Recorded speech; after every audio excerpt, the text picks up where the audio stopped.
From the moment the Master Chief came falling down from the sky to the final jump to the Forward Unto Dawn, almost all of Halo 3's campaign missions felt like top-notch experiences. But the less we say about Cortana the better. But no level in the game or even the series have I replayed more and loved more than the 8th mission, aptly titled The Covenant. I think of it as a very unique level because of how effectively it handles fan service, by rewarding the players who have hung on for the ride for so many years. And the way they do this is by containing within it both an amalgamation and a culmination of gameplay and themes that have been in the works since the first moments of the original entry. Now look, can I really say it's the best mission? Yes. Yes I can, and it's my pleasure to tell you why. Right from the beginning, the mission feels like something special. It starts off with a completely black screen, then all of a sudden you hear the slight drips of high-pitched notes orchestrated by the Sith Lord himself, Marty O'Donnell. And then suddenly, the black screen starts giving way to the sight of a seemingly endless sea with a flock of pelicans and elite dropships flying into vision. But as soon as the squad splits up, the high-pitched music suddenly shifts to a fiercer low beat, and then enemy forces begin firing upon you. You're landing in a hotspot of Covenant forces prepared for your arrival, and they eventually manage to shoot down the other pelican that was flying alongside you to the landing zone. When you depart, the music is still present and provides an unrelenting sense of invigoration. There are layers of swarms of enemies just waiting for their chance to take the Chief out to dinner. And by dinner, I mean it comes with a side order of Jesus Christ do they want to murder you. But what they didn't see coming was that the Chief was packing this huge ass motherfucking laser. You are in the war zone and your enemies look endless, but you're offered two routes with how to approach the battle. You can run up the middle and make Odin and your ancestors proud, or you can take a more surreptitious route on the side. I call it surreptitious because 1, it makes me sound smart. I mean, look how many syllables there are. And 2, it took me 12 years to discover it.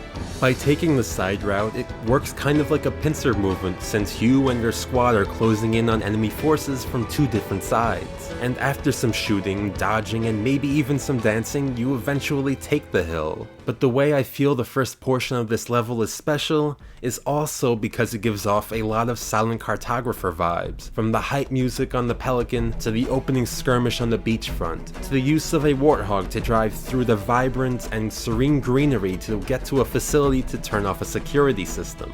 I feel it does take a little bit of a cue from the classic level from all of those years ago, though I could just be reaching for this one. But this opening segment is not the only memorable part of the level. This mission is absolutely stacked with dynamic gameplay that feels like you're going from one set-piece moment to the next. From the frenetic opening excursion to the battle with a Wraith, Brute Prowler, and Distant Turret, to getting inside and up 2 towers being protected by Brute Chieftains who are ready to turn Chief's royal thickness into a pancake, to the Flood making an appearance to shake things up, so now you have to fight an undead army of all of those corpses you may or may not have just accidentally murdered. Then you could choose to drive a tank within this entirely new scenery covered in snow, until 2 Hornets arrive just in time for a sandbox battle, with not just 1, but 2 Scarabs at the same time.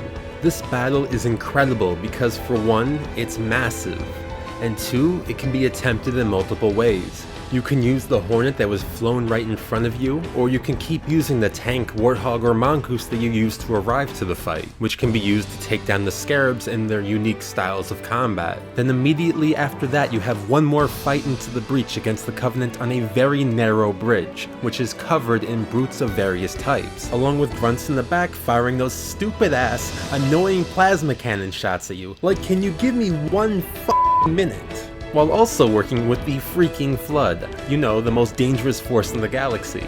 This mission, my god, this mission is freaking stacked. It's the largest in the game, maybe even the series. But it's not just the length and size that Bungie threw into this stupendously sized cauldron. You know what a good Halo level needs?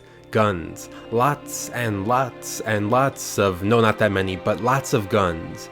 And here we have nearly every single one, except the UNSC sniper rifle. And on top of that, they have nearly every vehicle and every character as well. You have Brutes, Hunters, Elites, Wraiths, the Flood, Mongooses, Sergeant motherfucking Johnson, Warthogs, or was it Warthogs?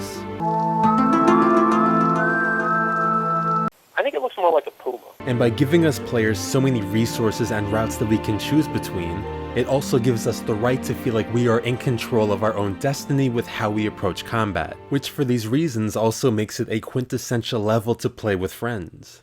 And screw them over. Here's a tip: if you get to the first pair of hornets before your friends, destroy the other one and leave them behind. The reaction you'll get will be absolutely hilarious, since they will be stranded on the island while you're continuing on with the mission. But getting back on track, so far I went over how, on one hand, the mission is exceptional as an in-game feat with what is placed gameplay-wise, while also going over a bit about the music, which I should say is present almost throughout the mission in all of the best places. But what I want to go over on the other hand is that what makes this level feel like it's necessary to have all of these assets placed in it is the culmination and ending of one of gaming's most popular enemies. Well, supposed to be ending. We'll forget the other trilogy. The leader of the Covenant, the Prophet of Truth, who is known for his Academy Award-winning role of E.T. 500 years ago. Can you say that? Can you say E.T.? E.T. I shall become a god! Is about to fire the Halo installations in order for him and his followers to reach the Great Journey. And when I mean Great Journey, I actually mean they're gonna fucking kill themselves and everyone else in the universe. Which wouldn't make it the worst decision in history. All hail Bram the Broken. I mean, is it really that bad compared to, oh hell no, get your hands off him, you dirty ape! Both sides are making their last stands and are sending everything they have to stop each other, which is why almost every character, weapon, and vehicle is here.